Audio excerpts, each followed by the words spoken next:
우리의 마음과 뜻과 정성을 다해 8월 셋째 주 예배를 하나님 앞에 드리겠습니다.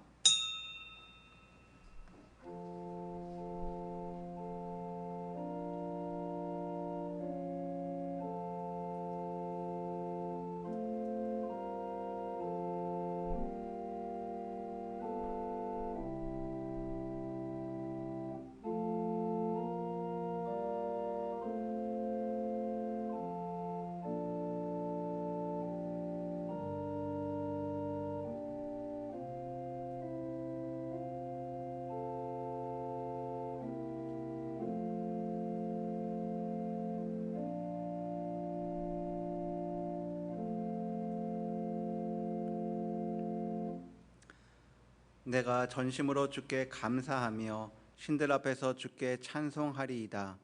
내가 주의 성전을 향하여 예배하며 주의 인자하심과 성실하심으로 말미암아 주의 이름에 감사하오리니 이는 주께서 주의 말씀을 주의 모든 이름보다 높게 하셨음이라. 주님은 나의 산성이시요 피할 바위시며 요새가 되시나이다. 지난 한 주간도 저희들을 주님의 품 안에 거하게 하시며 우리의 몸과 마음을 눈동자처럼 지켜주심에 감사드립니다. 주님께 큰 사랑을 받았던 저희들이 오늘은 거룩하게 주일을 지키며 삼위일체 하나님께 예배를 드립니다. 예배하는 저희들에게 다시 한번 큰 은혜를 베풀어 주셔서 진심으로 진리의 말씀으로 지도하여 주시고 주님의 크신 팔 아래에서 우리 영혼이 참 평안과 안식을 누리게 하여 주옵소서. 우리 입술에는 주님께 올릴 찬송이 가득하게 하시고 우리 마음에는 정직한 영을 새롭게 하셔서 감격과 기쁨이 넘치는 예배를 드리게 하여 주옵소서. 예수님의 이름으로 기원하옵나이다. 아멘.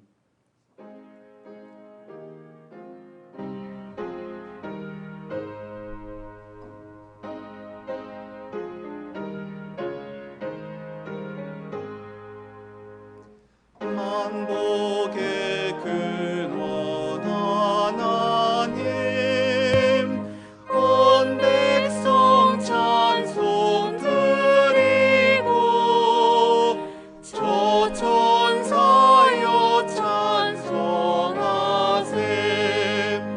찬송 성부 성자 성령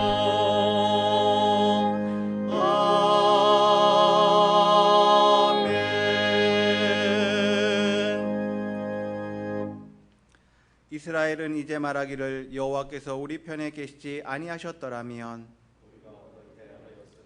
사람들이 우리를 치러 일어날 때에 여호와께서 우리 편에 계시지 아니하셨더라면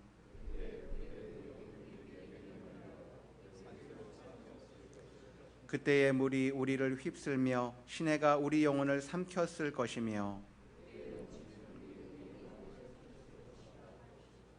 우리를 내주어 그들에 의해 씹히지 아니하게 하신 여호와를 찬송할지로다.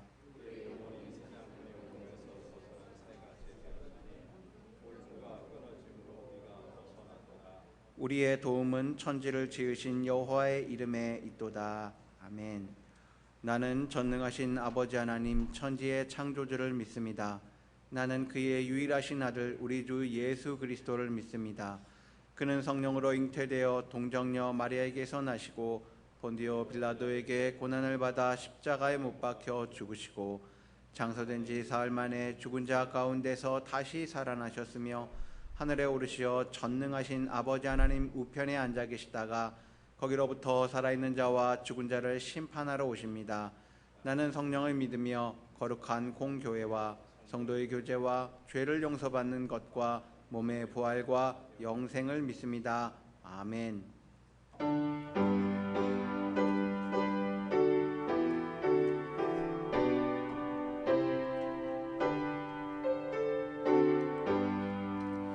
주 예수 이름 높이어 다 찬양하여라. 금면류관을 들여서 만유의 자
우리들의 영원한 구원자요 인도자가 되신 여호와 하나님 아버지, 그 은혜와 사랑에 감사드립니다.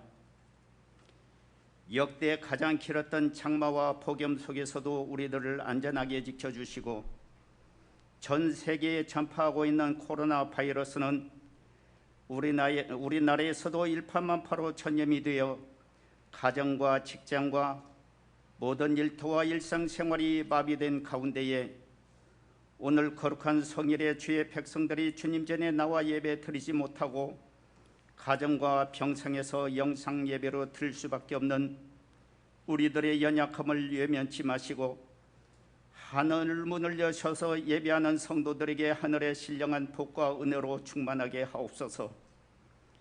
이 나라가 어려웠던 일제강점기와 6.25 전쟁과 경제 위기였던 IMF에서도 지켜주신 하나님 아버지, 코로나 전염병과 집중포로로 인한 홍수 피해로 곳곳이 전쟁터를 방불케 하며 많은 인명피해와 모든 재산과 생활터전을 모두 잃어버리고 어찌할 바를 몰라 신음하는 백성들을 위로하여 주시고 이겨낼 수 있는 힘을 주셔서 속히 안정을 찾을 수 있도록 도와주시옵소서. 한국 모든 교회와 성도들의 영안을 밝혀주셔서 이때 주님이 명하신 뜻이 무엇인지 잘 깨닫게 하시고 나라와 교회를 위해 눈물로 통곡하며 기도하는 자로 세워지게 하옵소서. 이 나라에 침체된 경제와 사회, 교육, 국가 안보가 안정되게 하시고 이념과 세대 간 갈등하고 있는 벽들이 사라지고 서로 믿고 신뢰하는 백성이 되게 하시며, 특히 하나님을 대적하며 창조 질서를 무너뜨리는 동성애와 차별 금지를 입법화하려는 악의 세력들을 막아주시고 하나님의 공의가 이 땅 위에 온전히 이루어가게 하시옵소서. 50년이 된 성도교회가 또다시 50년의 소망으로 세워가는 데에 온 성도들이 함께 기도하고 참아내고 인내하면서 주님의 뜻을 잘 이루어갈 수 있도록 은혜 베풀어 주시옵소서. 특히 미래의 희망과 소망을 짊어진 성도교회 주일학교가 내일을 향한 꿈과 비전이 가득하며 수많은 교역자와 교사들은 온전한 주님의 사랑으로 어린 생명들을 가르치는 데에 부족함이 없도록 은혜 베풀어 주시옵소서. 이 시간 주의 종 이서우 목사님을 성령님이 인도하셔서 말씀 듣는 우리들의 심령이 새 힘을 얻고 힘든 세상을 믿음으로 승리하며 살아가게 하옵소서. 성도 교회 안에 육신의 질병과 경제적인 어려움과 청년들의 취업과 진학을 앞둔 수험생들의 기도를 들으시고 가장 선한 길로 응답하여 주옵소서. 이 모든 말씀을 우리를 죄 가운데서 구속하여 주신 예수님의 이름으로 간절히 기도드리옵나이다. 아멘.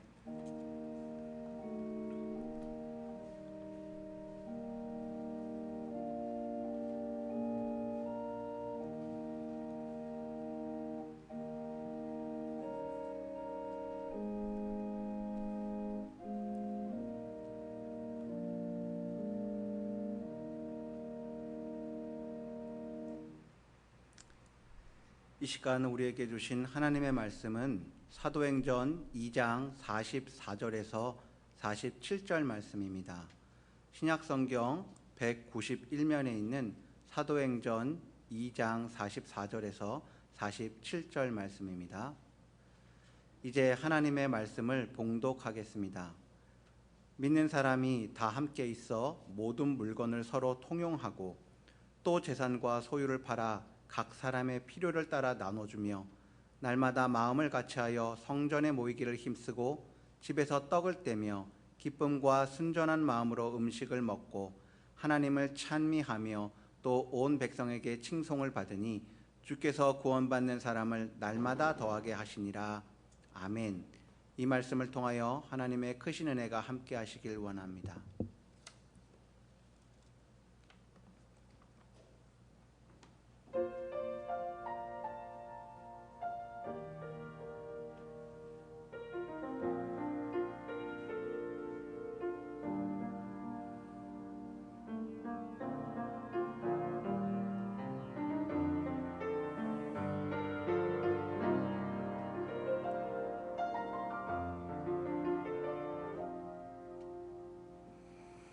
주는 포도나무요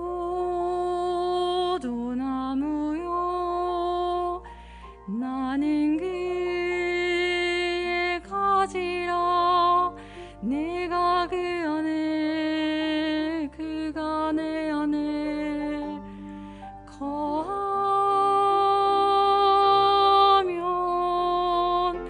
많은 열매를 맺나니 주를 떠나서는 아무것도 할 수 없네. 주는 포도나무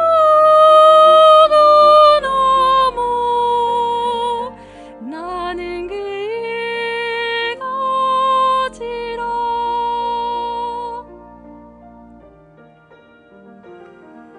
주는 포도나무요 나는 그의 가지라 내가 그 안에 그가 내 안에 거하면 많은 열매를 맺나니 주를 떠나서는 아무것도 할 수 없네. 주는 포도나무 나는 그의 가지라.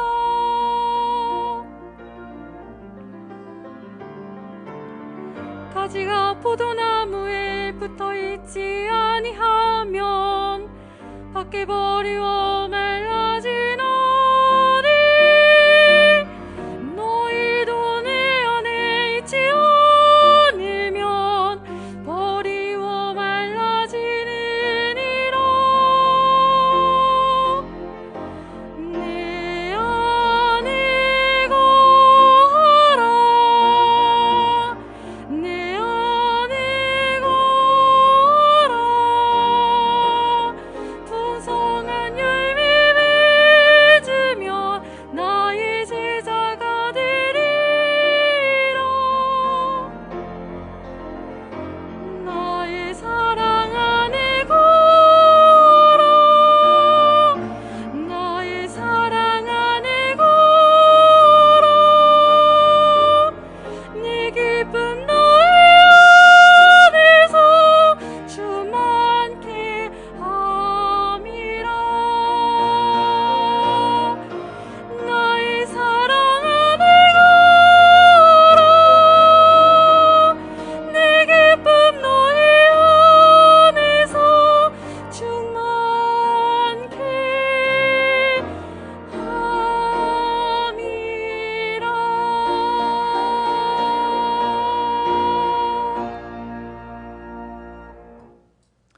아멘. 아멘. 감사합니다. 할렐루야. 소수지만 우리 인사 나누겠습니다. 가정에서 영상 예배 보시는 우리 교우들도 우리 인사 나눕시다. 반갑습니다. 주님의 평안 누리시길 바랍니다. 다시 한번 하나님의 자비와 공의를 구합니다. 그래서 이 고난의 시간, 어려움의 시간이 단축되면 참 좋겠다 싶습니다. 그렇게 믿고 기도합시다. 지금은 단순함이 대세인 시대입니다. 복잡하면 사람들의 관심을 끌 수가 없습니다. 예전에는 하나, 둘 하면서 셋 이상을 이야기했습니다. 그러나 지금은 하나, 둘 하면 돌아오는 말이 그만, 시끄러, 뭐 이런 이야기입니다. 이렇게 단순함이 대세인 시대에서 무엇보다도 단순해야 하는 것 우리 생각입니다. 생각이 복잡하면 머리만 아플 뿐입니다. 삶이 단순하려면 먼저 생각이 단순해야 한다는 거죠. 무엇보다 단순한 삶을 살려면 우리 하루 일과가 단순해야 합니다. 코로나19 사태가 장기화되면서 우리 삶이 힘들어지고 있습니다. 그런데 한편으로 이 코로나19가 우리 삶을 단순하게 만들어가고 있어요. 최근 코로나19 확진자가 무섭게 늘면서 자이건 타이건 사람들과의 접촉을 줄이고 있지 않습니까? 직장인들이 출근하지 않고 가정에서, 그러니까 재택근무합니다. 학생들이 학교 아닌 가정에서 학습하고요. 소비자들이 큰 마트 가지 않고 비대면 온라인으로 상거래를 합니다. 어쩔 수 없이 우리 삶이 단순해지고 있는 것입니다. 우리는 십자가를 믿는 사람들입니다. 십자가는 죽는 거죠.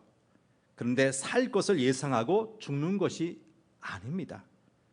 그냥 십자가에서 죽어야 하는데 죽은 뒤 어떻게 될 것인가, 내가 다시 살 수 있을 것인가를 생각하니 자신을 십자가에 못 박지 못하는 것입니다. 우리 주님이신 예수님은 십자가에서 죽으셨습니다.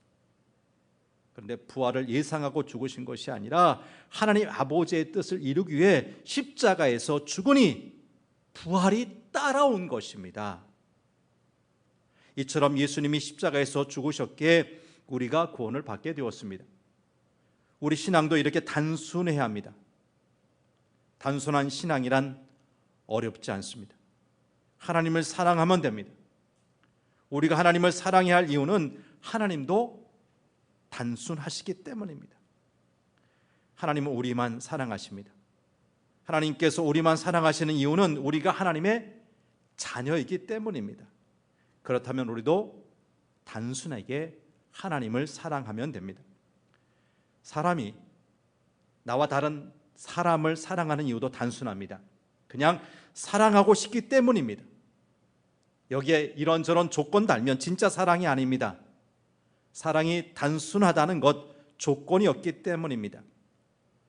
우리 믿음의 조상인 아브라함의 행동이 단순했습니다. 창세기 14장 말씀 보면 그의 조카 롯이 엘람 왕 그돌라오멜을 비롯한 네 왕들의 연합군들에게 잡혀갔습니다. 그러자 아브라함은 지체하지 않고 조카 롯을 구하러 전장으로 달려갔습니다. 조카를 구해야겠다는 단순한 생각 때문이었습니다. 우리도 생각이 단순해야 하고 행동이 단순해야 하고 삶도 단순해야 합니다. 그리고 우리 신앙도 단순해야 합니다. 그럴 때 조건 따지지 않고 하나님을 사랑할 수가 있습니다. 이렇게 삶이 단순한 사람은 죽음의 순간에도 단순하게 행동합니다. 죽음 앞에서도 단순하게 행동했던 사람이 있어요. 지난 4월 29일 이천의 물류창고 화재 기억하시죠? 그때 피해를 당한 당사자 가운데 한 사람 이아무개라는 사람이에요. 당시 화재로 무려 38명의 희생자가 발생했습니다. 이 엄청난 화재 사고 현장에서 그는 탈출하기 쉬운 건물 출입구 입구에서 설비 작업을 하고 있었어요.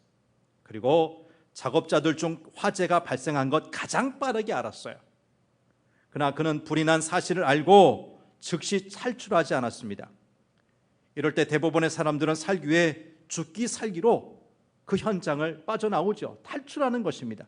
하지만 그는 동료들을 살리기 위해 건물 안쪽으로 달렸습니다. 살기 위해서라면 건물 밖으로 달려야 하는데 그는 그 건물, 화재난 건물 안으로 달린 것입니다. 그것도 불이야! 라고 계속 소리를 지르며 달리다가 결국 살 수 있었던 그가 죽고 말았습니다. 그는 죽기 전 바깥에 있던 동료에게 전화로 출구가 막혔다고 말했습니다. 그의 마지막 통화였어요. 그의 삶은 이처럼 다른 사람을 살리는 일로 단순했던 것입니다. 그러자 세상 사람들이 그를 의인이라 부르게 된 것입니다. 우리 믿음의 조상인 아브라함도 위기 상황에서 그 행동이 단순했습니다. 조카 롯이 잡혀갔음을 듣자마자 집에서 훈련시킨 318명의 그 부하들을 거느리고 단까지 쫓아가서 빼앗겼던 재물과 조카 롯과 그의 재물과 또 부녀와 친척을 다 찾아왔습니다. 이 같은 아브라함의 행동은 죽음을 무릅쓴 것이었습니다. 우리 구주이신 예수님도 우리 위해 생명까지 다 놓으셨어요. 죄인인 우리를 사랑한 단순한 이유 때문입니다. 그렇다면 아브라함을 믿음의 조상으로 두고 예수님을 구원자로 믿는 우리의 행동도 단순해야 하지 않을까 하는 거예요. 아브라함은 조카 롯을 위해 행동에 단순했습니다. 예수님은 죄인들을 살리기 위해 십자가에서 죽는 데 단순했습니다. 이처럼 우리도 다른 사람을 사랑하고 도움을 주는데 단순하게 행동해야 한다는 것입니다. 왜 우리 예수님과 아브라함은 행동하는 것이 단순했습니까? 이 단순함에 힘이 있음을 알았기 때문입니다. 사랑하면 단순해집니다. 사랑할까 말까 고민하면 결국 사랑할 수 없습니다. 그래, 사랑해야지. 단순하게 생각해야 실제로도 사랑할 수가 있습니다. 이 단순한 삶이야말로 초대교회 당시 예수님의 제자들의 삶의 기본적인 덕목이라고 할 수가 있습니다. 오늘 본문은 초기 예루살렘 교회의 모습을 보여주고 있습니다. 십자가에서 죽으셨던 예수님이 부활하시고 승천하신 후 주님이 약속하신 성령이 임하자 예루살렘 교회에 부흥의 물결이 크게 일어났습니다. 단지 숫자적인 부흥만이 아니라 정말 내면에서 신앙의 부흥도 함께 일어났습니다. 그때 신앙인들의 삶의 모습을 오늘 본문이 소개하고 있습니다. 그 삶에 몇 가지 특징이 있습니다. 첫째, 모두가 하나의 공동체를 이루었다는 거죠. 당시 성도들은 서로 간의 지체로서 형제애와 한 가족 의식을 가졌다는 겁니다. 둘째, 서로 나눔입니다. 그들은 자신의 소유나 재산을 내 것이라 하지 않고 기쁘게 나누고 베풀었습니다. 이 나눔이야말로 형제애가 강할 때 일어나는 현상 아닙니까? 세 번째, 날마다 모였다는 거예요. 이렇게 날마다 모였다는 것, 형제애가 그만큼 두터웠다는 말입니다. 형제가 없으면 자주 만나지 못합니다.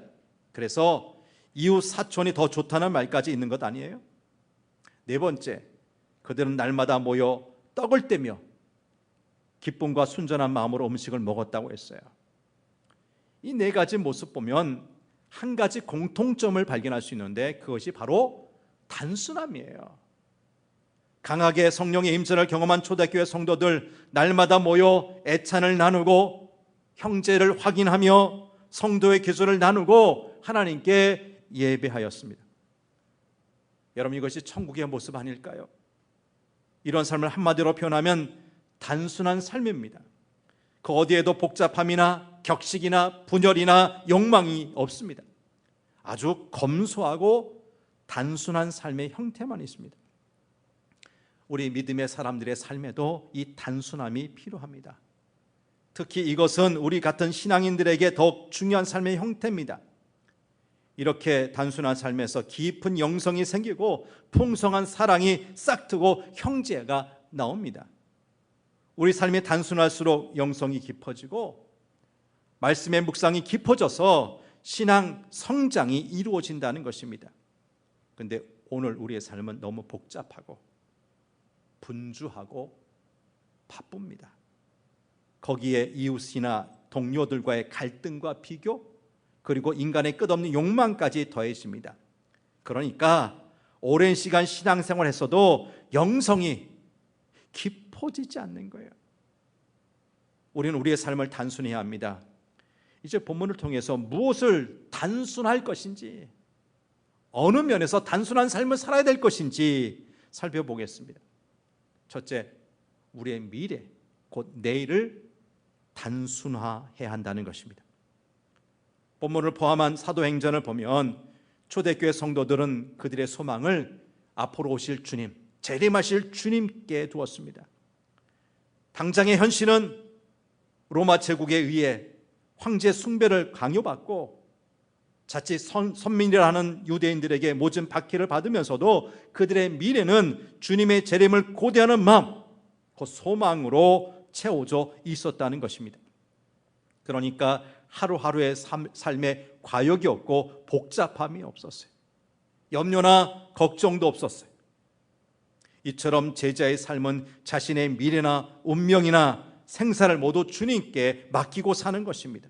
그래서 그리스도인의 삶의 내용은 단순할 수밖에 없어요. 그런데 지금 우리의 삶은 그렇지 못하지 않습니까? 우리 대부분은 미래에 대하여 잘 될 것이라는 낙관보다 힘들고 어렵지 않을까 하는 염려를 많이 합니다. 내일에 대한 걱정, 10년, 20년 후 노년기에 어떻게 살까 하는 걱정, 그리고 이런저런 건강의 염려들로 마음이 복잡합니다. 우린 지금 예배드리기 위해서 이 예배당이나 아니면 여러분 가정의 거실에 앉아 있지만 실상 우리 마음이나 생각이 아주 복잡한 분들 없지 않아 계실 것입니다. 근데 지금 우리들이 하는 염려나 걱정들 가운데 거의 95%가 부질없거나 이루어질 수 없는 것들이고 겨우 5% 정도만 걱정할 필요가 있는 내용이랍니다. 지난 주일에 말씀드렸듯이 20세기 중반까지 우리나라는 일제의 침탈과 6.25 전쟁이라는 엄청난 고난을 당했습니다. 근데 시간이 얼마나 지났다고 오늘 우리는 너무나 좋은 시대, 옛날에 임금님도 상상하지 못할 삶을 살고 있어요. 그런데도 지금 우리 마음엔 온갖 걱정들로 가득 차 있지 않습니까? 이것이 문제입니다. 여러분, 우리 운명이나 내일이나 미래나 생사나 종말은 모두 우리의 영역이 아닙니다. 이것은 모두 주님의 영역입니다. 우리는 모두 하나님의 섭리에 의해서 세상에 태어났고 지금도 하나님의 섭리에 의해 세상을 살아가고 있습니다. 그리고 언젠가 하나님의 지시에 의해서 우리는 종말의 시간을 맞이할 것입니다. 여기서 우리가 해야 할 역할이 무엇입니까? 이제 시시각각 변화하는 세상에 우리의 미래를 걸지 말고 오직 변치 않으신 우리 주님께 우리의 미래를 맡깁시다. 그러면 우리의 영성은 깊어질 것이고 우리 주변의 환경에 얽매이지 않는 삶을 살게 될 것입니다. 두 번째는 물질 생활을 단순히 한다는 것입니다. 오늘 보면 45절 말씀 그리고 사도행전 4장 32절 말씀 연이어서 보겠습니다. 시작. 또 재산과 소유를 팔아 각 사람의 필요를 따라 나눠주며 모든 물건을 서로 통용하고 자기 물건을 조금이라도 자기 것이라 하는 이가 하나도 없더라. 이 말씀들을 보면 당시 초대교회 성도들에겐 물질에 대한 과욕이나 소유욕 그리고 물질을 쌓아놓으려는 마음이 없었던 거예요. 내 것 구별도 없었어요. 여러분, 이것이 천국의 모습 아닙니까? 그러나 천국의 시민이 아닌 이 세상에 사는 우리들에게 물질은 참 중요합니다. 우리가 필요한 만큼 물질이 있어야 합니다. 그런데 얼마가 있어야 필요한 만큼인가 하는 것은 사람마다 다릅니다. 저는 집 한 칸 있고 식구들과 함께 소박하게 먹을 것이 있으면 그것이 필요한 만큼이라고 생각합니다. 그 이상을 가지려고 하는 것 욕심 아닐까요? 아니, 필요 이상을 쌓아놓으려고 하면 그 사람은 반드시 물질에 시달리게 됩니다. 그러면 그때부터 이런저런 관계가 악화되고 마음이 불편해지기 시작합니다. 사람이 물질에 둘러싸이게 되면 그때부터 잠도 사라지게 됩니다. 평안함도 깨지고 영적 은혜가 고갈되게 됩니다. 그리고 그때부터 온갖 생각들로 가득 차게 되어서 영적 생활이 어려워지게 되는 거예요. 그래서 마태복음 6장 19절 20절에서 우리 예수님 하신 말씀이 무엇입니까? 같이 한번 읽어보죠. 시작. 너희를 위하여 보물을 땅에 쌓아두지 말라. 거기는 좀과 동록이 해하며 도둑이 구멍을 뚫고 도둑질하느니라. 오직 너희를 위하여 보물을 하늘에 쌓아두라. 거기는 좀이나 동록이 해하지 못하며 도둑이 구멍을 뚫지도 못하고 도둑질도 못하느니라. 보물을 땅에 쌓아두지 말고 하늘에 쌓아두라고 하셨어요. 땅에 쌓아두면 도둑이 모여들기 때문 곧 물질의 욕망이 커지기 때문입니다. 여러분, 우리는 물질이 아닌 영적인 가치를 추구하는 사람들입니다. 그런 우리에게 가장 중요한 것, 생각이 단순해지는 것입니다. 거기에서 우리 마음의 안식과 평화와 주님과의 깊은 교제가 이루어지기 때문입니다. 그때 누우면 곧 잠이 듭니다. 왜냐하면 그 삶이 단순하기 때문입니다.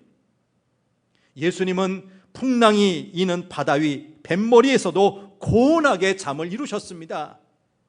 그 영혼이 단순하고 하나님 주신 평안함이 있었기 때문입니다. 근데 오늘 현대인들의 삶은 너무 복잡하죠. 생각하는 것들이 너무 많습니다. 그러니까 잠을 설치게 됩니다. 제 아무리 좋은 아파트에서 최고 침대 위에 누워있지만 고운하게 잠을 이루지 못하는 거예요. 자녀의 문제, 우리 미래의 문제도 내려놓아야 합니다. 내일의 걱정 내일로 밀어놓아야 합니다. 내려놓아도 안 되면 더 내려놓아야 합니다. 그래야 평안히 잠을 이룰 수가 있게 됩니다.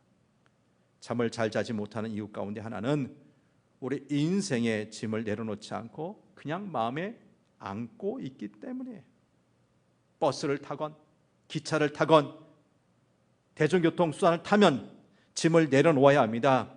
근데 잠을 못 자는 분들은 버스를 탔는데 기차를 탔는데도 짐을 들고 있는 사람과 같은 거예요. 하나님은 우리에게 필요한 만큼 재물을 주셨습니다. 그러면 더 이상 쌓아놓으려 애를 쓰지 말고 나누는 삶으로 나가야 합니다. 그것이 하나님의 은혜를 오래 지속하는 방법입니다. 돈 벌어 남 주어야 합니다. 배워서 남 주어야 합니다. 이것이 제자의 삶의 원리입니다. 마태복음 8장 20절에서 예수님 말씀하셨습니다. 시작. 예수께서 이르시되 여우도 굴이 있고 공중의 새도 거처가 있으되 인자는 머리 둘 곳이 없다 하시더라. 오늘날로 말하면 예수님은 아주 가난한 분이셨다는 거예요. 그런데 예수님은 누구보다 부자셨어요. 다 가진 분이셨어요. 그러니까 뱃머리에서도 잠을 이루신 것 아닙니까? 그리고 마지막 십자가에서도 뭐라고 말씀하세요? 내가 다 이루었다. 다 이루었다. 이런 예수님을 닮아 더 이상 물질의 노예가 아닌 물질에서 자유하고 단순한 삶을 사시게 되기를 바랍니다. 세 번째, 신앙생활을 단순해야 합니다. 본문 다시 한번 2장 46절에서 47절 말씀 볼까요? 시작. 날마다 마음을 같이하여 성전에 모이기를 힘쓰고 집에서 떡을 떼며 기쁨과 순전한 마음으로 음식을 먹고 하나님을 찬미하며. 그들은 날마다 성전에 모여서 찬양했습니다. 떡을 떼었습니다. 음식을 먹었습니다. 이것은 매일 애찬을 나누었다는 말 아닙니까? 그 자체만으로도 너무 좋은 신앙의 모습입니다. 그런데 그 삶의 결과가 더 엄청난 것이었어요. 보면 47절 하반절 말씀 보세요. 시작. 온 백성에게 친송을 받으니 주께서 구원받는 사람을 날마다 더하게 하시니라. 날마다 성전에 모여서 찬양하고 떡을 떼며 음식을 먹었더니 그것이 끝이 아니라 구원받는 사람들도 날마다 늘었다는 거예요. 이것은 아름다운 삶을 보여주는 것이야말로 최고의 전도임을 말씀하는 것 아니겠습니까? 하나님은 우리의 아버지십니다. 주님은 우리의 구세주이시고 우리를 위해 십자가를 지신 주님이십니다. 우리는 그의 제자이고 제자 중에서도 충성스러운 제자가 되고자 하는 것이 우리 신앙의 목표입니다. 성경은 하나님의 영감으로 쓰인 말씀입니다. 우리는 우리 인생 여정에서 하나님의 말씀대로 안내를 받고 살아가고 있습니다. 이렇게 살다 언젠가 주님이 오실 때 우리는 두 팔 벌려 맞이할 것이고, 우리의 죽음 후에 오신다면 우리는 부활의 몸으로 주님을 맞이할 것입니다. 이것이 우리의 신앙의 여정이에요. 얼마나 단순합니까? 우리 모두 이렇게 단순한 신앙관을 가져야 합니다. 남들이 뭐라 해도 우리가 주님과 동행하고 매일 기도 생활하면 우리 신앙은 아주 정상적인 거예요. 다급하게 금식 기도하거나 울면서 철야 기도할 필요가 없어요. 그것은 매일 주님과 동행하는 삶을 살지 못했을 때 하는 것입니다. 과거 우리 사회가 어렵거나 개인적으로 큰 문제를 만났을 때 기도원을 찾거나 부흥회를 찾아 주님의 은혜를 구한 것이 사실입니다. 우리 가운데 기도원에 가서 성령을 체험하거나 부흥회를 통해 은혜를 경험한 분들 적지 않습니다. 그러나 이제 이런 기도원의 시대, 부흥회의 시대는 지나간 것 같습니다. 특별히 지금과 같은 코로나 전염병이 전국을 휩쓸고 있을 때는 더더욱 그렇습니다. 최근 무슨 집회나 기도원을 통해 무섭게 확산되는 코로나 확진자들을 보면서 우린 다시 주님의 몸된 교회를 중심으로 신앙생활을 단순해야 한다 믿습니다. 그렇게 신앙생활 집중하는 단순화시키는 저와 여러분 되시기를 바랍니다. 마지막 네 번째, 우리의 일상생활을 단순해야 한다는 것입니다. 첫째는 뭐라고 그랬어요? 우리의 미래, 우리의 내일을 단순히 하자. 두 번째는 물질생활, 세 번째는 신앙생활, 마지막 네 번째는 우리 일상의 생활을 단순히 한다는 거예요. 초대교회 성도들의 삶은 아주 단순하였습니다. 그 날마다 모여 함께 찬미하며 애찬을 나누며 예배했습니다. 그러니까 매일 즐거움이 더해졌고, 즐거우니까 나눔이 이루어졌고, 나누니까 행복도 커졌습니다.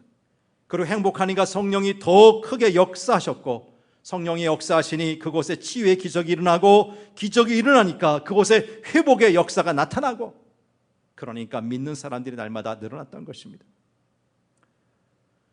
우리 가운데 때로 참 복잡하게 살아가는 분이 있어요. 매일 누군가가 다투고 갈등하고 이익을 따지고 살아가는 것입니다. 그러니 그 삶이 얼마나 복잡합니까? 우린 때로 손해도 감수해야 할 때가 있습니다.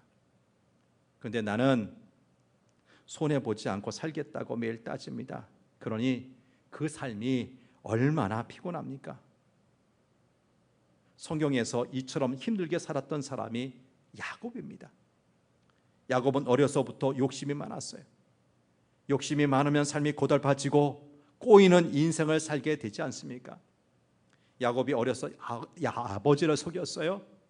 형도 속였어요. 이렇게 남을 속이면 그냥 평안히 살 수가 없어요. 그래서 야곱은 도망 다니는 삶을 시작합니다. 밧단 아람에 있는 외삼촌 라반의 집으로 도망간 야곱은 그곳에서라도 조용히 살았으면 좋았을 텐데 그는 거기서도 복잡한 인생을 살았어요. 양을 치면서, 외삼촌의 양을 치면서 외삼촌을 속이다 결혼했는데 신부가 바뀌는 일을 당한 거예요. 결국 야곱은 졸지에 4명의 아내가 생겼어요. 상상도 못할 일이었습니다. 장인을 속이다 결국 자신도 속임을 당한 것입니다. 그때 그의 심정이 어땠을까요? 그래서 야곱은 그곳에 정착하지 못하고 다시 20년 만에 고향으로 돌아옵니다. 여러분, 고향은 참 좋은 곳 아닙니까? 그런데 야곱은 고향이 가까울수록 두려움이 앞섰습니다. 형 에서에게 지은 죄 때문 아닙니까? 그래서 그는 고향을 포기하고 이방인들이 살던 세겜으로 올라가 정착하려고 했습니다. 그러나 그곳에서 딸 디나가 이방인들에게 성폭행을 당합니다. 이렇게 혼쭐이 난 야곱, 어쩔 수 없이 앞서 그가 고향을 떠날 때 하나님을 만나고 하나님과 약속했던 장소 베델로 올라가지요. 그리고 얼마 후 사랑하는 아들 요셉이 짐승에게 찢겨 죽었다는 소식을 듣습니다. 야곱은 이렇게 아픈 마음을 가지고 20년 동안 피눈물 나는 삶을 살 수밖에 없었어요. 그리고 20년 만에 죽은 줄 알았던 요셉이 애굽에서 총리가 되었다는 소식을 듣습니다. 그야말로 천국과 지옥을 왔다 갔다 한 셈입니다. 그러니 그 삶의 충격이 얼마나 컸겠습니까? 그는 너무나 반가운 마음에 급히 애굽으로 달려갔습니다. 그리고 애굽의 통치자인 바로를 만났는데 바로가 이 야곱에게 당신 나이가 얼마요? 묻습니다. 이 야곱이 대답하는 말이 창세기 47장 9절 말씀입니다. 시작. 내 나그네 길의 세월이 130년이다. 내 나이가 얼마 못 되니 우리 조상의 나그네 길에 연주에 미치지 못하나 험악한 세월을 보내었나이다. 자기 아버지 이삭이나 할아버지 아브라함, 자기 선배 세대보다 분명히 나는 나이가 많지 않음에도 불구하고 그 내용을 보니까 호락호락하지 않은 정말 험악한 세월을 나는 보냈습니다. 스스로의 진단입니다. 여러분, 어디서부터 잘못되어 이렇게 되었습니까? 야곱은 욕심 때문에 아버지와 형을 속이고 또 외삼촌을 속이면서 그의 삶이 잘못되어 갔습니다. 그래서 결국 자신도 속임을 당하고 결국 꼬이는 인생을 살게 된 것입니다. 여러분, 왜 이렇게 복잡하게 살아야 합니까? 여러분, 우리 삶을 단순화하는 것이 중요합니다. 그러기 위해 우리 인생의 초점을 주님께 두고 살아야 합니다. 우리 인생의 여정을 주님께서 인도하시는 대로 살아가는 것입니다. 내가 기준이 아니고 주님의 말씀에 기준을 두고 살아가는 거예요. 여러분, 제자의 삶은 단순합니다. 왜 단순한가 하면 예수님과의 관계를 돈독하게 하려 함 때문입니다. 오직 주님께 우리 생각과 삶의 초점을 맞추어 놓지 않으면 진짜 제자가 될 수 없기 때문입니다. 제자는 모든 관심과 정신과 목적과 삶의 초점이 스승에게로 향한 사람입니다. 그래야 그 삶에서 스승인 예수님이 나타나고 발휘되는 것입니다. 오늘이야말로 제자다운 삶이 요구되는 시대 아닙니까? 왜냐하면 오늘 이 시대가 너무 주님 뜻과 상반된 길을 가기 때문입니다. 제 개인적으로 우리 교회 부임하기 전 4년간의 캐나다 생활이 아련합니다. 8년 동안의 전임 전도사와 부목사 생활을 마치고 힘들게 얻은 시간이었습니다. 물론 자연 환경이나 그곳에서 만나고 경험한 사람들과 일들, 유학생활 모두 특별했지만 무엇보다도 저와 제 가정이 경험한 주님의 축복은 단순한 삶이었습니다. 저희 부부나 두 아들 모두 한국과 비교해서 너무나 단순해진 그런 생활을 할 수밖에 없었어요. 매일 학교와 가정, 일주일을 보면 학교와 가정, 교회, 그리고 중간중간 마트에서 생활 필수품을 사는 것이 생활의 전부였습니다. 이렇게 단순해진 우리 가정은 매일 저녁 거의 빠지지 않고 가정 예배를 드렸습니다. 돌아가면서 찬송을 선곡하여 부르고 또 돌아가며 한 절씩 성경을 읽으면 제가 그 말씀을 풀어서 들려주었습니다. 창세기부터 요한계시록까지 계속 말씀을 읽었습니다. 지금은 각자 너무나 바쁘고 복잡한 생활이기에 연중 행사처럼 변해버린 가정 예배의 복을 누렸던 이 시기는 단순한 삶이었기에 가능했다는 말씀입니다. 계속되는 코로나 사태로 인해 우리는 원하던 원하지 않던 단순한 삶을 강요받고 있습니다. 재택근무하거나 가정에서 학습하거나 가정에서 있어야 머물어야 된다는 거죠. 많은 사람이 있는 곳에 가면 전파 가능성이 더 커지니까 그냥 외롭게 살라는 거죠.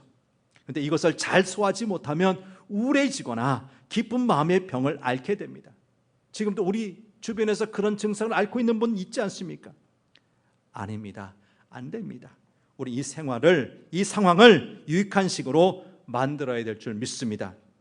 여러분, 본래 하나님께서 우리에게 원하시는 것, 믿음의 자녀에게 원하시는 것은 복잡한 삶이 아니라 단순한 삶입니다.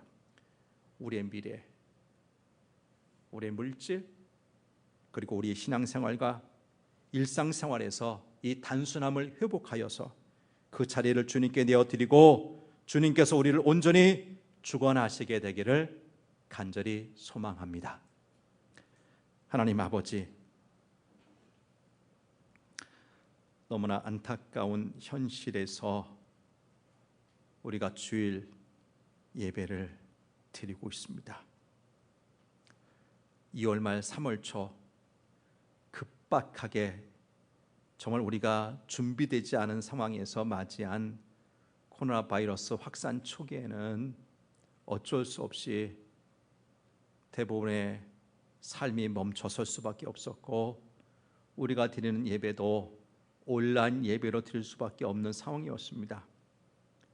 근데 감사하게도 그 이후 우리 정부와 우리 국민들이 혼신의 힘을 합하여서 위기 상황을 잘 통제할 수 있는 그런 상황까지 이르렀는데, 근래 갑자기 또 이렇게 재확산이 되는 이 사태로 말미암아 전국에 있는 모든 교회가 대면 예배로 드리라 정부의 대응 지침이 나오고, 우리 총회에서도 예배는 생명과도 같은데 우리 교우들의 생명을 바이러스에 내줄 수 없다 싶어 눈물을 머금고 잠깐 이 예배를 온라인 예배로 우리가 대체해서 드릴 수밖에 없는 상황을 우리가 지금 맞고 있습니다. 하나님, 왜 이런 어려움을 주셨습니까? 많은 분석을 합니다. 많은 이유를 따집니다. 네, 아무리 곰곰이 생각해봐도 하나님께서 이런 어려움을 주시는 이유 중에 하나는 너무나 복잡하고 너무나 분주하고 도대체 무엇을 향해서 달려가는지조차 모르게 변질된 우리 삶을 다시 멈추게 하셔서 단순한 삶을 회복시키기 위한 하나님의 방편이 아닐까 하는 생각도 듭니다. 오늘 주신 말씀, 초대교회 성도들이 아주 단순하게 살았던 그 모습을 이 시대 살아가는 우리들도 회복하게 도와주옵소서. 우리들은 남는 시간, 많아진 이 재정적인 여유를 주체할 길이 없어서 너무나 복잡한 삶을 만들어냈습니다. 너무나 많은 사람 만나고 너무나 많은 일을 계획하고 너무나 많은 곳을 다녔습니다.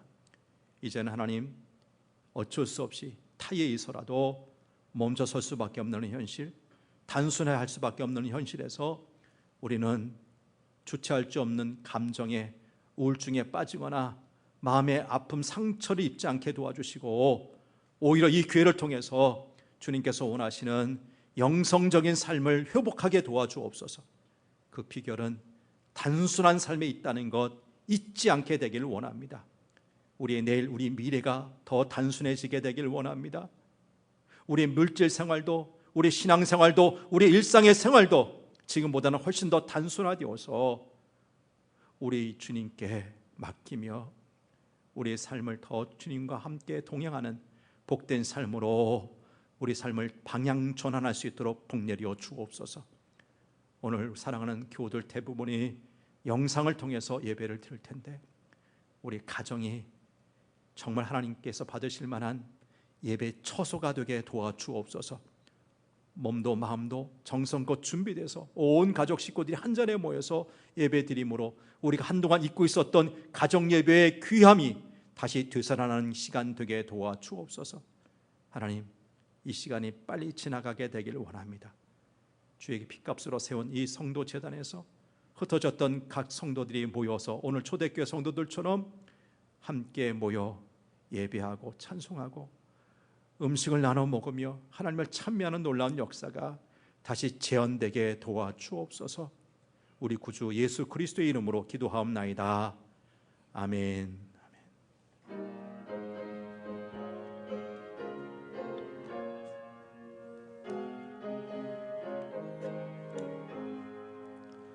귀하신 친구 내게 계시니 나 주안에 기쁘다.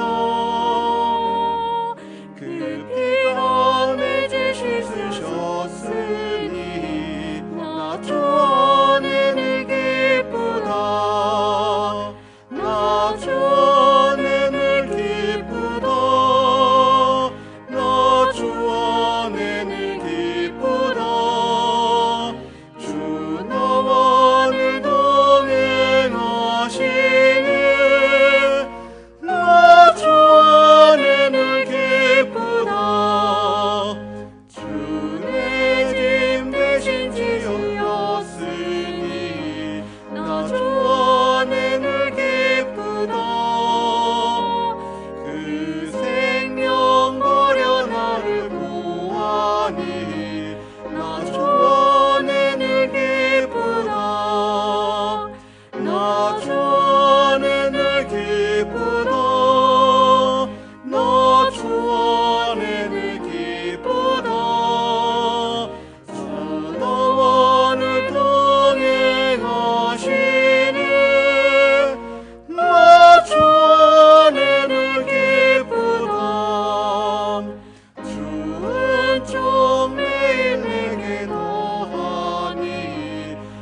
주 안에 늘 기쁘다. 그 악한 죄악에서 지키니 나 주 안에 늘 기쁘다. 나 주 안에 늘 기쁘다. 나 주 안에 늘 기쁘다. 주 나와 늘 동행하시니 나 주 안에 늘 기쁘다.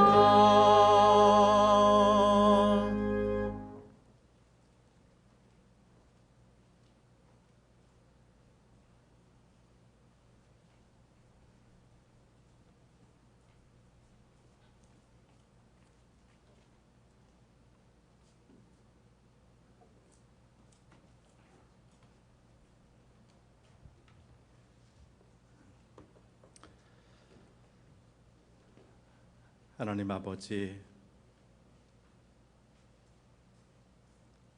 8월의 네 번째 주일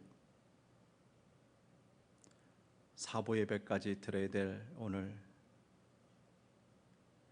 온라인 예배를 준비하며 교회를 대표해서 소수의 무리가 모여 예배하며 주님께 귀한 예물 봉헌하는 시간 같습니다.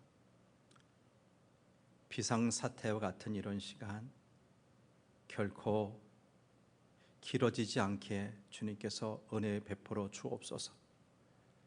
다시 모여 대면해서 예배할 수 있도록 코로나 사태가 멈춰지게 도와주시고 조속히 백신과 치료제가 개발되어 많은 사람들이 염려 걱정 없이 마음껏 하나님을 찬양하고 예배할 수 있도록 도와주옵소서. 이 시간 저희들이 소수이지만 귀한 예물 구별해서 주님께 드립니다. 다 주님께서 주셨는데 주신 것 가운데 일부를 구별했습니다. 그래서 11조 예물로, 주일 헌금으로, 여러 가지 제목의 감사헌금들, 선교, 구제, 장학 그리고 비전 헌금에 참여합니다. 온라인 헌금으로 참여하시는 분도 있고 가정에서 가정 예배를 통해서 주님께 봉헌하는 분도 계십니다. 주님이여, 이런 각자의 정성과 마음 기쁘게 받아 주옵소서. 헌금에 담겨있는 간절한 기도의 제목들, 마음의 소원들 유면치 마시고 더러 응답하여 주셔서 하나님 우리의 삶이 더 복되게 하여 주시며 더 하나님께 영광 돌리는 삶으로 더 자라게 하여 주옵소서. 드려진 헌금은 하나님 나라 확장하는데, 죽은 영혼 살리는데 쓰여지게 도와주옵소서. 감사드리며 예수님 이름으로 기도합니다. 아멘. 교회 소식 전합니다. 지난 18일 발표된 정부의 코로나19 관련 대응 지침과 우리 교단 대한예수교회 장로회 통합 측 지침에 따라서 8월 19일 지난 수요일부터 9월 1일까지 수요 기도회, 금요 기도회, 새벽 기도를 잠정 중지합니다. 새벽 기도회까지 중지하는 것은 그동안 한 번도 쉬지 않았지만 너무나 갑자기 확산되고 또 일부 교회들이 매개체가 되어서 이런 일들이 벌어지고 있다는 사회적인 지탄에 한국 교회는 정말 하나 되지 못한다, 이런 비판도 강하지 않습니까? 그래서 이번만큼은 한국 교회가 연합해서 이 어려움을 지금 대응하고 있다, 그것도 보여줄 필요가 있지 않을까 싶어서 어렵게 내린 결정입니다.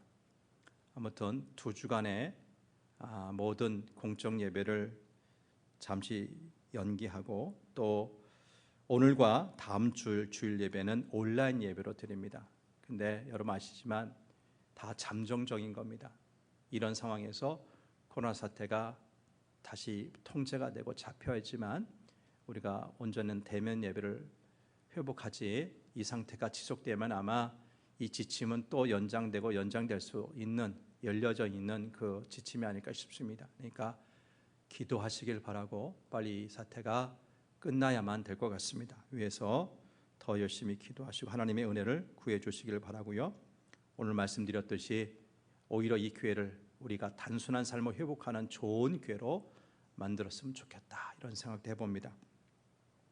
교회 학교에서 오늘과 다음 주일 예배를 온라인 예배, 영상 예배로 드리겠고요. 예정되었던 아동보 성경학교는 연기합니다.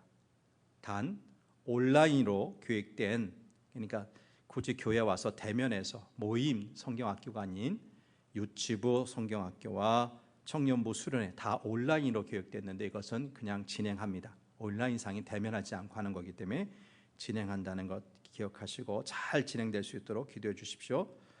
합심기도 5가지 계속해서 기도해 주시길 바라고, 여름 성경학교 수련 일정 보시고 잘 진행될 수 있도록 힘써 주시길 바랍니다. 장학생 신청 받는 게 오늘까지인데 이렇게 온라인으로 드려서 이걸 어떻게 해야 될지 모르겠습니다. 장학위원장, 우리 교육위원장님이나 또 교육부 담당하신 이승복 목사님 좀 잘 헤아리셔서 소리 받아주시고, 만약에 좀 늦는 이 온라인상으로 듣는 우리 교우들 가운데 오늘까지 못 되시는 분들은, 꼭 내야 되겠다 하시는 분들은 담당자에게 전화하셔서 우편물을 통해서든지 개인을 통해서든지 이번 주까지는 이 서류가 들어와야지만 장학생이 선발하는 절차를 우리가 진행할 수 있습니다. 기억하셔서 협조해 주시기를 바라고요. 생명의 삶 구호로 우리 개인적인 신앙 성장을 위해서 교회를 오고 가시다가 사무실에 오셔서 찾아가시면 될 것 같습니다. 그래서 여러분 신앙 성장에 계속 도움을 받으시길 바라고요. 우리 교육자, 직원 휴가 일정이 나왔습니다. 잘 쉬고 건강하게 돌아올 수 있도록 옆에서 기도하시고 후원해 주시기를 바랍니다.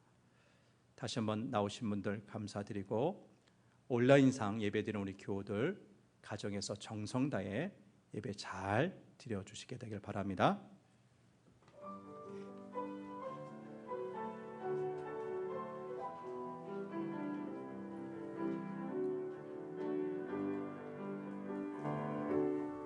나의 사랑, 나의 생명, 나의 하나님, 영원토록 정성 다해 사랑합니다.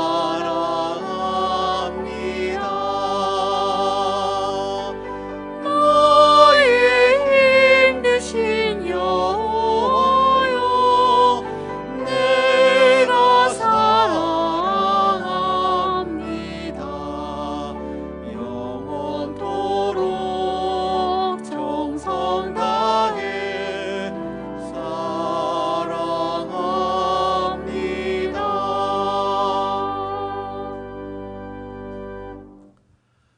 오늘 예정됐던 당회는 한 주간 연기하겠고요. 예배 마치고 바로 청소년부실에서 우리 은퇴 장로님을 포함한 장로님들 잠깐 모임을 갖겠습니다. 기도합니다.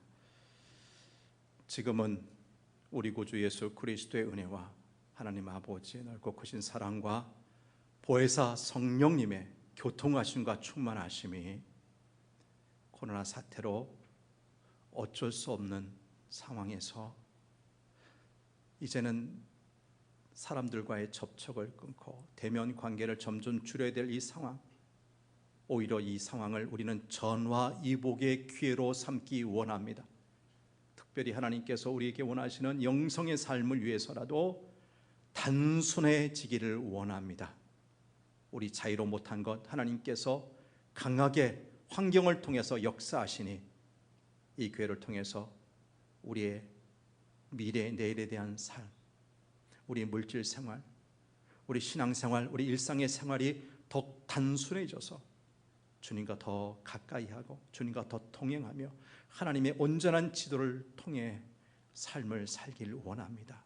다짐하면서 이 예배를 드리는 사랑하는 성도들과 저들의 가정과 하시는 일 터위에 이런 상황에서도 병원에서 가정에서 치료 중에 있는 환우들, 여행 중에 있는 자들, 휴가 중에 있는 가정들, 선교지에서 주의 복음 들고 외치는 선교사님들과 그 선교지들 위해 영원히 함께 하시기를 간절히 축원하옵나이다. 아멘.